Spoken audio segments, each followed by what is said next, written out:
नमस्कार. संघर्ष वृत्तवाहिनीमध्ये आपलं स्वागत. घेऊया ठाणे आणि आसपासच्या परिसरामधील घडणाऱ्या महत्त्वाच्या घडामोडींचा आढावा. वर्तकनगर येथील म्हाडा वसाहतीच्या क्लस्टरच्या माध्यमातून पुनर्विकास केला जाणार असल्याने या निर्णयाविरोधात म्हाडा वसाहतीमधील नागरिकांनी कडाडून विरोध दर्शवला आहे. क्लस्टर योजना हटवा, म्हाडा वाचवा अशी घोषणा देत वर्तकनगर येथील नवीन म्हाडा वसाहतीत शेकडो रहिवासी रस्त्यावर उतरले होते. सरकारने आमच्या वसाहतीस क्लस्टरमधून वगळले नाही तर कायदेशीर लढाई पुकारू असा इशारा देखील रहिवाशांनी दिलाय.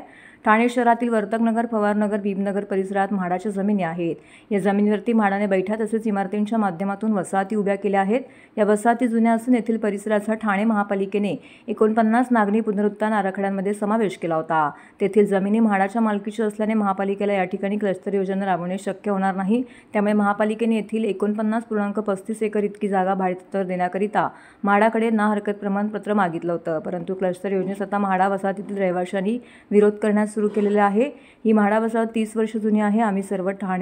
आम्ही सर्व कर म्हाडाला भरतो. आमचा क्लस्टर योजनेत समावेश केला जात आहे. त्यामुळे आम्ही नागरिकांनी क्लस्टर योजनेविरोधात शांततेत आंदोलन केलं. आम्हाला क्लस्टर योजना नकोस. आमच्यावर क्लस्टर योजना लादण्याचा प्रयत्न झाल्यास कायदेशीर मार्गाने लढाई लढू. सुरेश चिखले यांनी या संदर्भातील माहिती दिली आहे.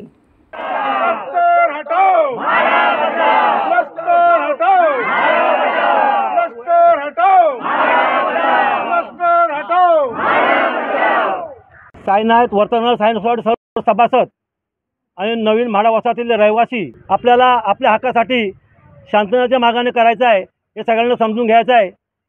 आपल्या या सांगतोय ना, ठाणे महानगरपालिकेने 27 एप्रिल 2018 साली या ठिकाणी क्लस्टरचा प्रारंभ केला. त्या दरम्यान हरकती मागवल्यानंतर सोसायटीने जवळजवळ 279 सभासदांनी सह्या करून आम्ही हरकत नोंदवली. नंतर हेअरिंग घेतली. हेअरिंग पण आम्ही गेलो आणि हरकत नोंदवली. त्या दरम्यान आता 7 वर्ष झाली. 7 वर्षाने महानगरपालिकेने या ठिकाणी भीमनगर URC 18 सेक्टर 4 अंतर्गत या आमची म्हाडा वसाहत 3.9 एकर जागा म्हाडाने कस्टमरमध्ये अन्याय केला. म्हणून आज या ठिकाणी आम्ही आंदोलन करतोय आणि आंदोलन करत असताना ही जागा आमची म्हाडाची आहे. क्लस्टरचा यामध्ये काहीच आमच्यावरती हा जबरदस्तीने लादलेला हा क्लस्टर आहे त्यांचा आम्ही निषेध करतो. आणि या ठिकाणी या जो क्लस्टर योजना आहे ती कोणा स्लम एरिया, झोपडपट्टी एरिया यांच्यासाठी असताना आम्हाला म्हाडाची योजना असताना आम्ही म्हाडाचे भागधारक असताना आमच्यावरती अन्याय करून हा क्लस्टर योजना राबवली आहे त्याचा आम्ही निषेध करतो. आणि आम्ही एवढं विनंती करतो की आमचा क्लस्टर हटवण्यासाठी आपण सोसायटी प्रयत्न करीलच, पण आपला पण सपोर्ट राहायला पाहिजे. आणि या ठिकाणी कोणी इथे येईल आणि आपल्याला काय आम्ही दाखवण्याचा प्रयत्न करील तर आपण न घाबरता, आपण बळी न पडता आपण म्हाडाच्या पुनर्विकासामध्ये जाणार आहोत याची सगळ्यांनी खात्री करून या ठिकाणी सगळ्यांनी एकत्र राहून आपल्याला या ठिकाणी आपला एकजूट दाखवायची आहे. एकजूट दाखवून आपल्याला आपला निषेध नोंदवायचा आहे. जवळ 80% नागरिक लोकांचा या ठिकाणी विरोध आहे.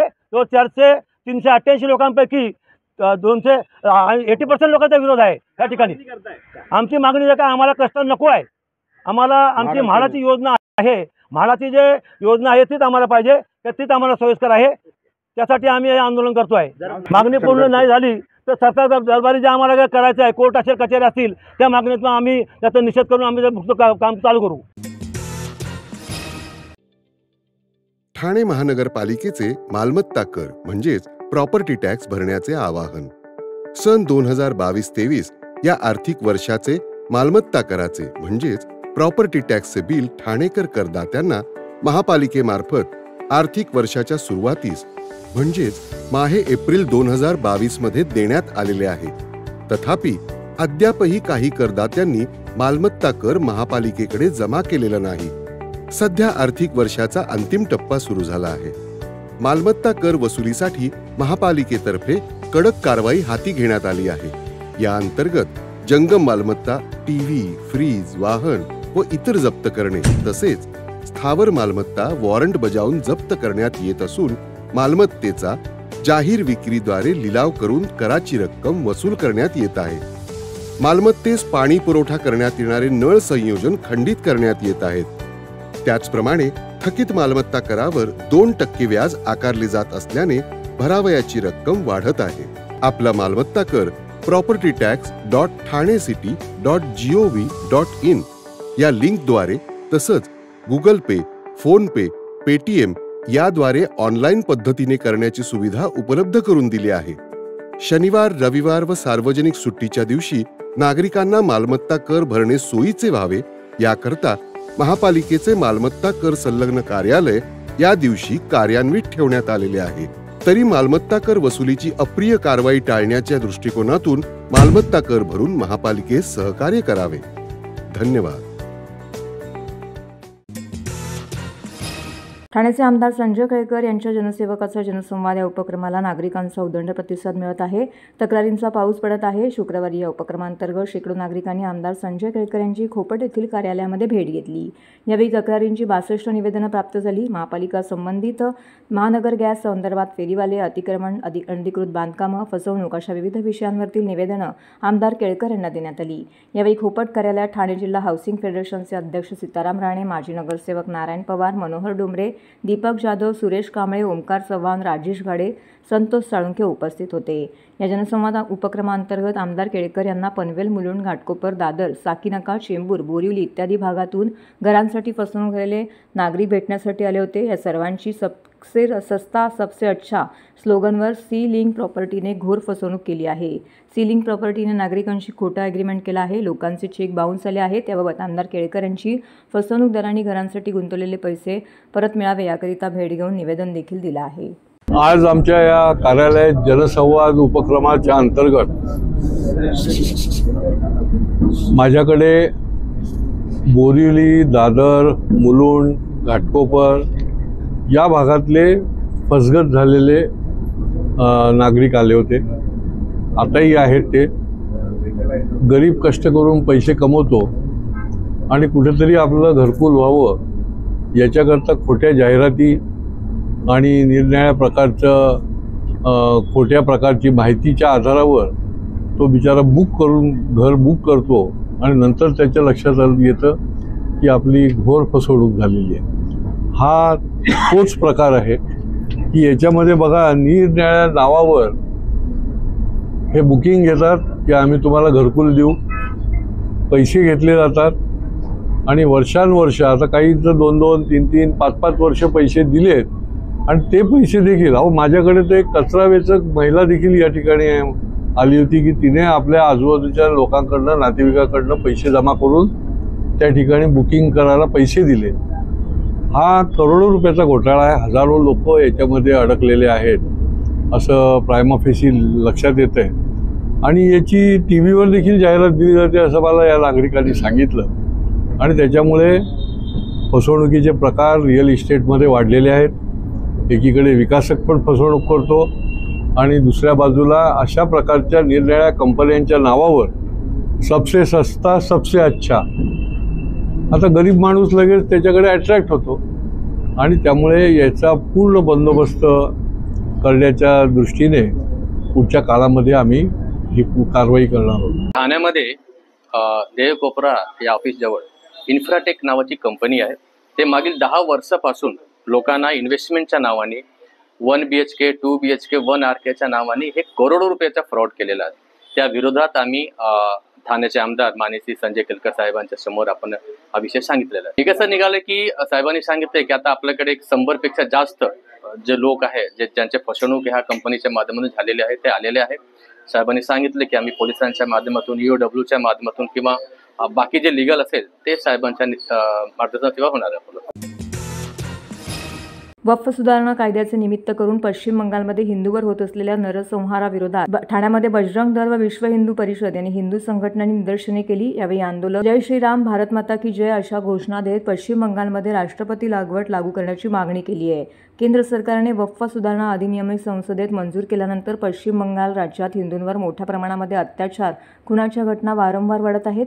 हिंदूंवर होणाऱ्या नरसंहार आणि अत्याचाराच्या विरोधात सर्वत्र संताप व्यक्त होत असून देशभरात हिंदू संघटनांकडून पश्चिम बंगाल सरकारविरोधात क्रोध व्यक्त केला जात आहे. या पार्श्वभूमीवरती ठाण्यातही बजरंग दल, विश्व हिंदू परिषद, दुर्गा वाहिनी, मातृशक्ती इत्यादी हिंदू संघटनांच्या वतीने ठाणे जिल्हाधिकारी कार्यालय, शासकीय विश्रामगृहाच्या समोर निदर्शने करण्यात आली. आंदोलकांनी घोषणा देत पश्चिम बंगालमध्ये राष्ट्रपती राजवट लागू करण्याची मागणी करण्यात आली. या आंदोलनात बजरंग दल ठाणे संयोजक ॲडव्होकेट सर्वेश तिवारी, विश्व हिंदू परिषद जिल्हा मंत्री सौरभ पांडे, बजरंग दल संयोजक वेदांत जाधव, दुर्गा वाहिनी प्रांत संयोजिका स्वाती भोसले यांचा शेकडो हिंदू बांधव भगिनी उपस्थित होते. हे बघा, बंगालमध्ये जी घटना घडते, आता हिंदूंचा नरसंहार होतोय, ते आता बर्दाश्त करण्यात नाही येणार. कारण काय, आम्ही आज इकडे सर्व कार्यकर्ते आणि समाजची जी प्रतिष्ठित लोक आहेत ते आपण सर्व इथे जमलो आहेत. आमचा इथून जे मेसेज जाणार आहेत राष्ट्रपती, महामहिम राष्ट्रपतींना, की बंगालमध्ये जे आहे ते सर्वप्रथम तुम्ही राष्ट्रपती शासन लागू करा आणि तिकडचे जे हिंदू समाज, राहणारे हिंदू समाज आहेत बहुसंख्य, तुम्ही त्यांची पहिले सुरक्षा नियंत्रित करा. कारण का, ज्या प्रकारे तिकडे माता बहिणींवर अत्याचार होतोय आणि ज्या प्रकारे हिंदूंचा नरसंहार होतोय, मारून त्यांना खंब्यावर टाकून देतात आणि लोक पलायन करायला सुरुवात केलं तिथून, तर हा हिंदुस्थानात हा विषय घडतोय आणि केंद्रात हिंदुत्ववादी सरकार आहे. त्यामागे आमचा एक उद्देश आहे की बाबा, इथून आमचा मेसेज जाणार आहे, आमचं निवेदन पूर्ण देशभरात जाणार आहे की बंगालमध्ये लवकरात लवकर राष्ट्रपती शासन लागू करावं. बघा, आता राजकारणाविषयी आपण काही बोलू शकत नाही. आम्ही सर्व धर्मयोद्धा आहोत, बजरंग दलाचे कार्यकर्ते, आम्ही धर्माचं काम करायला रस्त्यावर उतरतो. राजकारणाबद्दल आम्हाला काहीच माहीत नाही. राजकारण आम्ही ठरवतो की बाबा वोट कोणाला द्यायचं, तर हिंदू हितमध्ये वोट झाला पाहिजे याची आपण खात्री घेतो. पण जर हिंदूंचं सुरक्षा होत नसेल यांच्याकडून, तर पुढची जी जबाबदारी असेल ती सरकार घेईल. जिंची 56 इंची छाती आहेत म्हणून त्यांनी वक्फ बिल पास केलंय, म्हणून त्यांनी राम मंदिर बांधलं, म्हणून त्यांनी काश्मीरमध्ये 370 जे आहे ते लागू होतं ते हटवलं त्यांनी. त्यांची 56 इंची छाती, त्यांच्यावरती आम्हाला काही हे नाहीये. पण आता जे घडतंय जे विषय, ते काही ना काहीतरी त्याच्या मागे उद्देश बंगाल सरकारचा आहे. ते ममता बनर्जीची सरकार आहे तिकडे, त्यांनी तिकडे थांबवला पाहिजे. कारण काय, केंद्राची सरकार केंद्रामध्ये, पण तुम्हाला तुमच्या माहितीनुसार जे राज्याची सरकार असते ती राज्याची यंत्रणा राज्य सरकारकडे असते. तर त्यामागे आमचे हा आंदोलन जे आहे ते राष्ट्रपती महामहिमसाठी आहे की तुम्ही राष्ट्रपती शासन तिकडे लागू करा. ते पंतप्रधानांच्या हातात नाहीये. जय श्रीराम, जय दुर्गे. आजपर्यंत आपण नेहमी बघतच आलोय की प्रत्येक वेळेला असं वाटतं की बजरंग दल विनाकारण आंदोलन करतात. हे विनाकारण होणारं आंदोलन नाहीये. जसा समाज झोपलेला आहे की हिंदूंवरच कायम अत्याचार का होतो, जर हिंदुस्थानात आपण राहत आहोत, भारतात राहत आहोत आणि आपल्या भारतातच हिंदूंवर होणारे अत्याचार जर आपण सहन करत राहिलो तर पुढे येणारी परिस्थिती फार बिकट होऊ शकते. आणि हे होऊ नये म्हणून हे बजरंग दल कायम आंदोलन करत असतात. ह्या आंदोलनाचा असा उद्देश असतो की निदान सरकारने जागृत होऊन ह्या सगळ्या होणाऱ्या गोष्टींना कुठेतरी पतन व्हावं, ह्या गोष्टी कायम निश्चित होऊन पडल्या पाहिजेत, ह्या गोष्टी पुढे आल्या नाही पाहिजेत, ह्याच्यासाठी हे आंदोलन घडत असतं. ठाण्यातील आनंद भिडे या शंख अभ्यासकांनी जगभरातून 140 जातीच्या तब्बल 670 शंख संग्रहित केले आहेत. त्या शंखांचं प्रदर्शन पोखरण रोड नंबर 2 वरील कृष्णाई हॉलमध्ये आयोजित केलं होतं. या प्रदर्शनाचा लाभ ठाणेकरांनी घेतला. अनंत विजय, सुघोट, पौंड ही महाभारतकालीन शंखांची नावे. महाभारतातील पौराणिक श्रीकृष्णांच्या 5 जन्य, युधिष्ठिरांचा अनंत विजय, नकुलचा सुघोष, भीमाचा पौंड, तसेच गौरी शंख, अत्रिवणी शंख, मौली शंख, राणी शंख, गणेश शंख आणि 19 इंच भव्य हनुमान शंख अशा सुमारे 140 जातींच्या जवळपास 670 शंखांचा या प्रदर्शनामध्ये समावेश होता, अशी माहिती शंखाचे संग्राहक व अभ्यासक आनंद भिडे यांनी दिली आहे.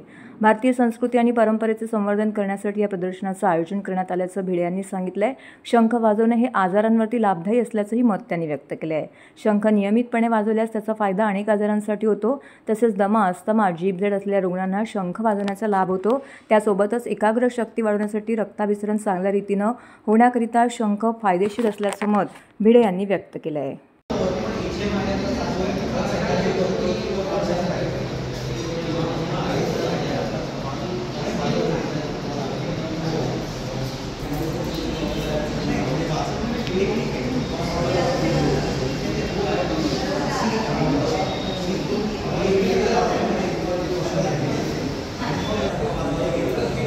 तिला पुढे घ्या, मुलीला पुढे घ्या.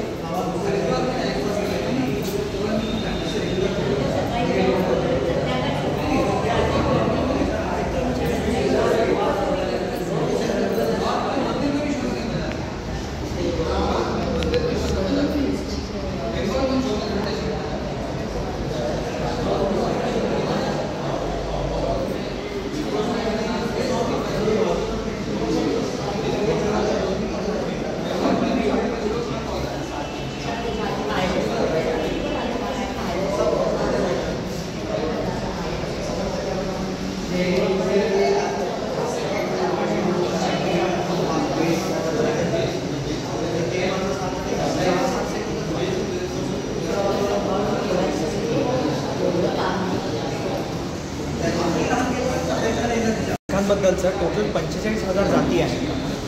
45,000 जातींपैकी माझ्याकडे 140 जाती आहेत आणि 140 जातींची टोटल 770 शंखांचं कलेक्शन आहे. आणि या कलेक्शनमध्ये हा सर्वात मोठा शंख आहे. म्हणून त्याची साईज जी आहे आणि माझ्या नेचरमध्ये तुम्हाला लोकांना तर खूप आवडतंच आहे आणि शंखांचे खरंच आगळंवेगळं प्रदर्शन आहे. 140 जातीचे जवळजवळ 670 शंख आपल्याकडे इथे एक्झिबिट आहेत आणि त्याची माहिती देणारी आपल्याकडे काही पुस्तकं, माहितीपत्रक, फलक पण आपल्याकडे उपलब्ध आहेत. प्रामुख्याने मध्यवर्ती शंख, दक्षिणावर्ती शंख, वामवर्ती शंख याची विभागणी आपण केलेली आहे. एक सेक्शन आपण असं ठेवलेलं आहे की ज्याच्यामध्ये आर्टिफिशियल शंख आहेत, म्हणजे वेगवेगळ्या प्रकारचे शंख कसे बनवले जातात कृत्रिम प्रकारे, त्याचा पण तुम्हाला इथे प्रात्यक्षिक बघायला मिळेल. आणि ह्या शंखांबद्दलची अधिक माहिती, म्हणजे त्याचं आपण म्हणू विज्ञान काय सांगतं, अध्यात्म काय सांगतं, झोलॉजिकल जो आहे इंडियन जॉग्राफी प्रमाणे काय त्याचं महत्व आहे, ही सगळी माहिती तुम्हाला इथे उपलब्ध होईल. शंखनाद रेग्युलर बेसिसवर केला तर त्याचे खूप फायदे आहेत. त्याचं ब्लड सर्क्युलेशन वाढतं, डायजेस्टिव्ह सिस्टीम आपली चांगली राहते, फोकसिंग आहे, ब्रिदिंग कपॅसिटी वाढते. हे माहिती देणाऱ्या पण आपल्याला ह्या सगळ्या गोष्टी आपल्याला इथे उपलब्ध आहेत. उपमुख्यमंत्री एकनाथ शिंदे हे सध्या सातारा जिल्ह्यातील दरे या त्यांच्या मूळ गावी गेले आहेत. दरवर्षी आपल्या गावी गेल्यावर ते आपल्या सहकाऱ्यांसोबत एक तरी नवे झाड लागवड करत असतात. यापूर्वी स्ट्रॉबेरी, हळद, चिकू आणि बांबूची लागवड केल्यानंतर यंदा पहिल्यांदाच अवाकाडो ह्या परदेशी फळाची लागवड करण्याचा निर्णय त्यांनी घेतला. आज केलेल्या पहिल्या प्रयत्नात त्यांनी स्वतः हातात फावडे आणि झारी घेत अवोकाडोचे झाड लावले. आरोग्यासाठी अत्यंत फायदेशीर असलेला अवोकाडो फळाची लागवड करून हा प्रयोग यशस्वी झाल्यास स्थानिक शेतकऱ्यांनाही पर्यायी जोड पीक म्हणून अवोकाडोची लागवड करण्याची प्रोत्साहन द्यावे, यासाठी त्यांनी स्वतःच्या शेतात हा प्रयोग केला. सातारा जिल्ह्यातील महाबळेश्वर तालुक्यातील कोयना नदीच्या पट्ट्यातील दरे गावाचा परिसरातील माती ही अत्यंत सुपीक असून त्यात कोणतेही पीक घेतले तरी ते उत्तमरित्या येते, असे उपमुख्यमंत्री शिंदे अनेकदा बोलताना सांगतात. त्यामुळे इथे केलेले अवोकाडो लागवडीचा हा प्रयत्न नक्की यशस्वी होईल याची त्यांना खात्री वाटते. तसे झाल्यास स्ट्रॉबेरी, ब्लूबेरी अशा बेरीवर्गीय वनस्पतींची लागवड करणाऱ्या ह्या पट्ट्यात शेतकऱ्यांना अवोकाडो लागवडीतून नवीन नगदी उत्पन्न देणारे आणखीन एक पीक सापडेल असा त्यांना विश्वास आहे. त्यामुळेच हा प्रयोग यशस्वी करण्याचा प्रयत्न त्यांनी आपल्या शेतात केला आहे. भाजपाने संघटनात्मक बदल करीत शहरातील 18 मंडळ अध्यक्षपदी तरुणाईला संधी दिली आहे. 35 ते 45 वयोगटातील आक्रमक तरुण कार्यकर्त्यांच्या हाती स्थानिक संघटना सोपवली असून संघटना बळकट करण्याचे लक्ष ठेवले आहे. आगामी महापालिका निवडणुकीच्या दृष्टिकोनातून जिल्हाध्यक्ष संजय वाघोले यांनी तरुणांची टीम बांधणी करून ठाण्यात 100% भाजपा करण्याचा निर्धार केला आहे. मुख्यमंत्री देवेंद्र फडणवीस यांच्या नेतृत्वाखाली प्रदेश अध्यक्ष चंद्रशेखर बावनकुळे, कार्यकारी अध्यक्ष रवींद्र चव्हाण यांच्या मार्गदर्शनाखाली महाराष्ट्रात एकाच वेळी मंडळ अध्यक्षांची निवड करण्यात आली. त्यानुसार ठाणे शहर जिल्ह्यात आज मंडळ अध्यक्षांची निवड करण्यात आली. यापूर्वी भाजपाची ठाणे महापालिका क्षेत्रात 12 मंडळे अस्तित्वात होती. त्याची पुनर्रचना करून 18 मंडळे तयार करण्यात आली, अशी माहिती जिल्हाध्यक्ष संजय वाघोले यांनी दिली. भाजपाचे आमदार संजय केळकर, आमदार निरंजन डावकरे, प्रदेश सरचिटणीस माधवी नाईक यांच्या मार्गदर्शनाखाली भाजप कार्यकर्त्यांसोबत संवाद साधण्यात आला. त्यांच्या अपेक्षा जाणून घेऊन नव्या मंडळाध्यक्षांची निवड करण्यात आली. भाजपाच्या संघटन पूर्व अभियानात शहर नोंदणीलाही नागरिकांनी उत्स्फूर्त प्रतिसाद मिळाला. शहरातील सर्व भागात संघटनात्मक जाळे मजबूत करून प्रत्येक बूथवर 51% मते मिळवण्याचा निर्धार करण्यात आला आहे, अशी माहिती जिल्हाध्यक्ष संजय वाघोले यांनी दिली आहे.